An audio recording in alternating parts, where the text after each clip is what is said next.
Hello दोस्तों, inventor king में आपका स्वागत है। आज के पहले इन्वेंशन के लिए हमें इस फ्लेम का इस्तेमाल करना होगा और जिसके लिए हमें इन स्क्रू को अलग करना होगा जो इस लंबे लाइटर को बांधने वाली प्लास्टिक को टाइट रखते हैं। जब स्क्रू निकाल लें तब इसके ब्लू पार्ट को अलग करना शुरू करें और इसे वॉलनट की तरह खोलते हुए इसके अंदर झांकें। सभी पाइप्स को निकालते हुए फ्यूल सप्लाई पर मेटालिक कोटिंग को भी निकाल दें। नली तक पहुंचने के लिए ट्यूब के ऊपर का प्लास्टिक निकाल दें और फिर उन्हें अलग करने के लिए कंपार्टमेंट खोल लें। स्ट्रीट आर्ट में इस्तेमाल किए जाने वाले स्प्रे पेंट के कैन को ले आए या ग्राफिटी। एक तेज धार टूल से कैप के उस होल को बड़ा कर लें जिससे लिक्विड स्प्रे किया जाएगा। ट्यूब और कैप के बीच के जोड़ को सिक्योर करने के लिए इस पर सुपर ग्लू लगाएं। एक ट्रांसपेरेंट पाइप ले आएं और फ्यूल लीक होने से बचाने के लिए इसे डबल प्रोटेक्शन देने के लिए इसमें एक पतली ट्यूब डालें और इसे अच्छा फैलाव देने के लिए आपकी पाइप का साइज और उसकी थिकनेस मायने रखती है।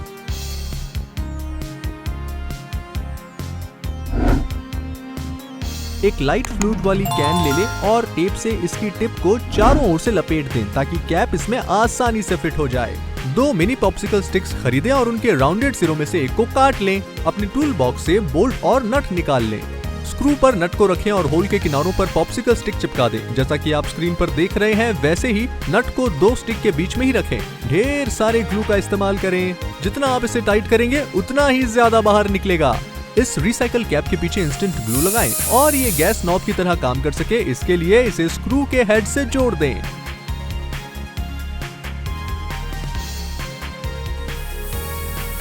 परमानेंट मार्कर की मदद से राइट साइड की तरफ पॉइंट करता हुआ एक मार्क बनाएं और नॉब को कोई नाम दे दें ताकि आप कंफ्यूज ना हो। मैं असल में कभी कभी भूल जाता हूँ कि किस तरफ खुलता है और बंद होता है। इस बार कॉर्नर स्टोर पर एक कोक थी जो मेरे लिए एक राहत की बात है क्योंकि मुझे नहीं लगता कि मैं ज्यादा समय तक पेप्सी पी सकता था। मुझ में जहर निकलने की कैपेसिटी नहीं है। बॉक्स कटर के साथ और एक प्लेटफॉर्म की तरह बनाने के लिए कैन के बॉटम पार्ट को काट लें। मेरा मतलब है 2 कैन्स। पुरानी कैंची की मदद से एक कैन के किनारों पर छोटे छोटे कट्स बनाएं। मुझे नहीं पता वे किसके साथ स्टेन किए गए। दूसरे टुकड़े पर कई सारे डॉट्स के निशान बना दें जो बेस के चारों तरफ होल्स की एक सीरीज बनाने के लिए हमें गाइड करेगा। इसके लिए आप किसी भी टूल्स का इस्तेमाल कर सकते हैं। मिनी स्टोव बनाने के लिए दोनों टुकड़ों को एक साथ रखें। इसके साइज को देखकर जज ना करें। ये छोटा है लेकिन स्पाइसी है। होल्स को बनाने के लिए आपने जो टूल्स का यूज किया था उसी का इस्तेमाल करते हुए एक आखिरी होल बनाएं लेकिन बड़ा ताकि गैस सप्लाई पाइप उसमें से आसानी से पास हो सके। पाइप को मिनी स्टोव से कनेक्ट करें और किसी तरह की लीकेज से बचने के लिए इसे ढेर सारे ग्लू से सील कर दें। गैस नॉब को खोलें और लाइटर को स्टोव के पास लाएं ताकि एक तेज फ्लेम जले। आप जितना नॉब घुमाते जाएंगे ये फ्लेम उतनी ही बड़ी होती जाएगी। कैल्सिफर, क्या ये तुम हो? क्या किसी ने हॉवेल्स मूविंग कैसल फिल्म नहीं देखी? जैसा कि आप देख सकते हैं कि आप एक नॉर्मल स्टोव की तरह ही इसकी फ्लेम को रेगुलेट कर सकते हैं। इस पर आप इंस्टेंट नूडल्स बनाने के लिए पानी उबाल सकते हैं। ये इन्वेंशन हैंडहेल्ड फ्लैश लाइट्स के ऑल्टरनेटिव के रूप में काफी इफेक्टिव है और सुपर फ्लैश लाइट से कम खर्चीला भी है जिसके विज्ञापन रात को 3 बजे दिखाए जाते हैं। टॉयलेट पेपर का एक टुकड़ा लें और प्रिंगल्स कंटेनर को अच्छी तरह से पोंछ लें। कैन के बेस को काटने के लिए अपना तेज धार बॉक्स कटर ले आएं। अब हम कंटेनर के जरिए देख सकते हैं लेकिन सिर्फ देख पाना काफी नहीं है तो अब हमें जासूसों वाला मैग्नीफाइंग ग्लास भी चाहिए होगा। मैग्नीफाइंग ग्लास के ऊपर प्रिंगल्स कैन को रखें और बेस के चारों तरफ हॉट ग्लू लगाकर दोनों टुकड़ों को जोड़ दें। ये मुझे उस समय की याद दिलाता है जब मैंने स्कूल के लिए अपना होममेड माइक्रोस्कोप बनाया था। बॉक्स कटर की मदद से वाटर बोतल के बेस को काट कर अलग कर लें और टॉयलेट पेपर या टिश्यू से इसके अंदर के हिस्से को ड्राई कर लें। बोतल से कैप हटा लें और टॉप पर निशान लगे सर्कल को उसी बॉक्स कटर से काट लें जिसने आज हमारी बहुत हेल्प की है। मुझे इसकी सैलरी बढ़ानी होगी। एक मिनी लैंप ले आए जैसे कि आप अपने साथ समर कैंप में ले जाते थे। वो इतनी कम लाइट देते थे कि उससे बेहतर होता कि हम हमारे साथ जुगनू ले जाते। फ्लैश लाइट के ग्लास पर कैप रखें और उसके चारों ओर ग्लू लगा दें। हमारी नई फ्लैश लाइट कैप लगाकर बोतल को बंद करें। इस तरह से लाइट और ज्यादा कंसंट्रेटेड तरीके से फैलाई जा सकेगी। मैग्नीफाइंग कैन और लैंप बोतल दोनों ले लें और पहले वाले को दूसरे में रखें। गलत मत सोचिए। अपने आसपास पड़ी हुई एक और पानी की बोतल की कैप ले लें और इसके साथ ठीक वैसा ही करें जैसा कि पहले वाली के साथ किया था। मैग्नीफाइंग ग्लास को जोड़ने के लिए ढक्कन के किनारों पर थोड़ा हॉट ग्लू लगाएं। सिर्फ इस बार ये छोटा होने जा रहा है, इतना छोटा कि ये किसी टॉय जैसा दिखेगा। मुझे यकीन है कि आप सोच भी नहीं सकते कि हमने दूसरी कैप किस लिए बनाई है। पहली कैप के साथ और बिना कैन के हमारे पास पहले से कहीं ज्यादा पावरफुल फ्लैश लाइट होगी, लेकिन अगर हम कैन को जोड़ते हैं, काचाओ, आप अपने 150 मीटर दूर सोए पड़ोसियों को भी इससे लाइट मार सकते हैं। और अगर किसी वजह से आप अपने पड़ोसियों का सच सामने लाना चाहते हैं उनकी जासूसी करना चाहते हैं तो बस अपनी फ्लैश लाइट को नासा के टेलीस्कोप में बदलने के लिए इसमें दूसरा डिटेक्टिव अटैचमेंट लगा दें। वैसे आज का चांद कितना खूबसूरत है। चांद में आदमी कहाँ है? आज हमारे पास ढेर सारे प्रिंगल्स हैं और इसी वजह से आज के ज्यादातर इन्वेंशन उसी पर बेस्ड हैं। 2 और 3 चिप्स खाने के बाद बाकी बची हुई चिप्स को एक जिपलॉक बैग में खाली कर लें ताकि हम इसे बाद में खा सकें। स्नैक में कंपनी देने के लिए कोका कोला की एक कैन खरीद लीजिए जिस पर हम परमानेंट मार्कर से चारों ओर निशान लगाएंगे। जब मार्क लगा लें तब बॉक्स कटर से काटकर कैन का लोअर हाफ निकाल लें। ये काफी सिंपल है लेकिन इस इन्वेंशन का इफेक्टिव पार्ट है। इसे मूव कराने के लिए मजबूत मैग्नेट्स की एक जोड़ी का इस्तेमाल करें।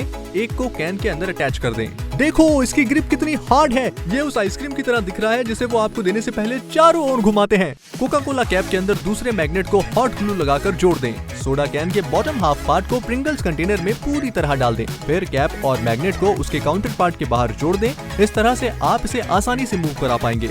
उन डिलीशियस फ्राइड फूड को हमारे नए इजी ईट की पैकेजिंग में वापस डालें और ये हो गया, आपके स्कूल स्नैक तैयार हैं। चिप्स को टॉप तक लाने के लिए कैप मैग्नेट को ऊपर की तरफ खिसकाएं। ये आपको व्हेल की तरह मोटा करने में मदद करेगा। प्लीज मुझे बताएं कि आप उन लड़कों में से तो नहीं थे जो अपने क्लासमेट्स के चिप्स छीनकर खाते हैं। जैसा कि मैंने आपको बताया, यहाँ एक और दूसरा प्रिंगल्स कंटेनर है जो हमारे अगले इन्वेंशन में बदलने के लिए तैयार है। हमें बस इसके कंटेंट्स को खाना है। क्रिसमस पर बनने वाले टर्की की तरह मोटा होने के बाद इसका ढक्कन हटा दें और इस तरह की किसी चीज के लिए किसी भी तेज धार टूल से एक छोटा होल बनाएं। हमने अभी जो होल बनाया है वहाँ से मार्शमैलो रोस्टिंग स्टिक डालें। ये अम्ब्रेला की तरह दिख रहा है। इस अम्ब्रेला को अपनी जगह पर बनाए रखने के लिए इस पर ढेर सारा ग्लू लगाएं। एक तेजधार टूल से प्रिंगल्स टिन के बेस में होल बनाएं और फिर कैन के एक साइड पर लंबा रेक्टेंगल मार्क करें। बॉक्स कटर की मदद से मार्क किया हुआ पार्ट काटें जब तक कि वो बाहर नहीं आ जाता। ये मुझे मूवीज में इस्तेमाल होने वाले सीक्रेट स्पाइस के मैसेज ट्यूब्स की याद दिला रहा है। जहां आपने स्लॉट काटा है उसके ऑपोजिट साइड में कुछ होल्स बनाएं। ये हमारे सोलर रोटिसरी के पैरों की तरह काम करेगा। हाँ, मैंने कन्वेंशनल गैस स्टोव का काफी यूज किया है। इस बात को श्योर करने के लिए कि स्टिक बेस के होल से होकर गुजर जाए, ढक्कन को वापस जगह पर रख दें। किसी भी बेवरेज की प्लास्टिक बोतल ले लें। कैंची की मदद से इसका बेस और ऊपरी हिस्सा काट लें। फिर इसे हाफ खोलें जैसा कि आप ओवन, स्टोव या ग्रिल करने के लिए बीच बीच में खोलकर देखते हैं। एक कॉर्क के फ्लैट साइड पर हॉट ग्लू लगाएं और इसे हैंडल बनाने के लिए प्लास्टिक के एक सिरे पर जोड़ दें। एट लास्ट मैं नाश्ता कर पाऊंगा। सच तो यह है कि मेरे घर में गैस खत्म हो गई है और इसीलिए मैंने सोलर ओवन को बनाया। सर्वाइव करने के लिए क्या क्या नहीं करना पड़ता। मैं अमीर क्यों नहीं पैदा हुआ। अब सॉसेज को ओवन में रख दें और सूरज को अपना काम करने देने के लिए लंबे समय का इंतजार करने के लिए तैयार हो जाइए। चलो बाहर चलते हैं ताकि आप इसे देख सकें। अब आपको बस एक ऐसी जगह खोजने की जरूरत है जहां सूरज अपनी तेज रोशनी दे रहा हो और वहां आप उसे देखते हुए इंतजार करें। और अगर बादल छा रहे हो, खैर गुड लक। मुझे लगता है ये सॉसेज पक चुके हैं। चलिए अपने इन्वेंशन के लिए किए गए काम को ट्राई करते हैं। टेस्ट अच्छा है। हम ये कोका कोला नहीं पियेंगे, कम से कम इतना तो बिल्कुल नहीं। इस शुगरी नेक्टर को बोतल से बाहर निकालो। आपको एक से ज्यादा ग्लास की जरूरत पड़ेगी। क्या आप जानते हैं कि हमें एक दिन में सोडा का केवल क्वार्टर कप पीना चाहिए? मेरे डॉक्टर के अनुसार इसीलिए मेरा वेट बढ़ता जा रहा है। एक पेपर शीट और मेंटोस की एक ट्यूब ले आएं। क्या आप एक लेना चाहेंगे? मेरे पास काफी सारे हैं। वो कहते हैं ना कि मैं एक इम्पल्सिव बायर हूँ। पैकेज खोल लें और उसमें से कुछ मिंट्स निकाल लें, या सभी निकाल लें अगर आप भी मेरी तरह डेस्परेट हैं तो। केमिकल रिएक्शन एक्टिवेट होने से पहले इन मिंट्स को प्रोटेक्ट करने के लिए एक ट्यूबुलर कंटेनर लेकर इन्हें ट्रांसफर करें। और जैसा कि मुझे बड़ी चीजें पसंद है, हम इसके ऊपर कुछ बेकिंग सोडा की स्टिक्स भी ऐड करेंगे। बेकिंग सोडा को कैंडी ट्यूब में डालें और कैप को लगा दें। इसके साथ ही हमारा आधा इन्वेंशन पूरा हो गया है। अब हमें एक्टिवेशन सिस्टम की जरूरत है। स्ट्रिंग का एक टुकड़ा काटें और अपने फेवरेट ग्लू ले आएं। इसे कंटेनर के टॉप पर थोड़ा सा लगाएं, जहां हम स्ट्रिंग के एक सिरे को जोड़ देंगे। इस तरह से जब हम इसे पुल करेंगे ढक्कन हट जाएगा और ये इन्वेंशन हमें इन्फिनिटी और उसके आगे तक ले जाएगा। अब बस इसके जाने के कुछ ही पल बचे हैं। स्ट्रिंग को पाइप में डालें जो उस जेट को निर्देश देगी जहां हम चाहते हैं कि ये हमें गीला होने से बचाए। हमारे मिक्सचर के साथ कैंडी की एक छोटी सी ट्यूब भी सोडा में डालें। साथ ही ट्यूब का एक छोटा सा सेक्शन भी डालें और फिर इसे ढेर सारी टेप लगाकर जकड़ दें। इसी स्ट्रॉन्ग टेप के साथ इस पूरे इन्वेंशन को बाइसाइकिल के साथ जकड़ दें ताकि शुगरी लिक्विड बाहर ना फैल जाए। जैसे ही आप पहाड़ी से नीचे उतरते हुए अपनी स्पीड को कम करेंगे, कार्ड को खींच दें और मेंटोस के साथ कोका कोला की पूरी पावर को बाहर आता देखें। देखो ये कितना पावरफुल है। इसे इस तरह से देखने पर मुझे ऐसा लग रहा है जैसे मेरे पास एक जेट है। चलिए अब इसे नॉर्मल स्पीड पर देखते हैं। ठीक है, हो सकता है ये आपको बिग बूस्ट ना दे पाए, लेकिन कम से कम ये आपके ओपोनेंट्स को स्लिप करा सकता है, थोड़ा सा बेईमानी भरा हो सकता है। तो ये थे हमारे आज के इन्वेंशंस। अगर आप और ज्यादा अमेजिंग और सिंपल इन्वेंशन बनाना सीखना चाहते हैं तो मेरे चैनल को जरूर देखें। साथ ही यहाँ 2 शानदार इन्वेंशन के लिंक्स भी दिए गए हैं और यहाँ आप मेरे चैनल को सब्सक्राइब कर सकते हैं ताकि आप मेरा कोई भी वीडियो मिस ना कर पाएं। मुझे इस ट्यूटोरियल में ज्वाइन करने के लिए थैंक यू वेरी मच। मिलते हैं नेक्स्ट टाइम।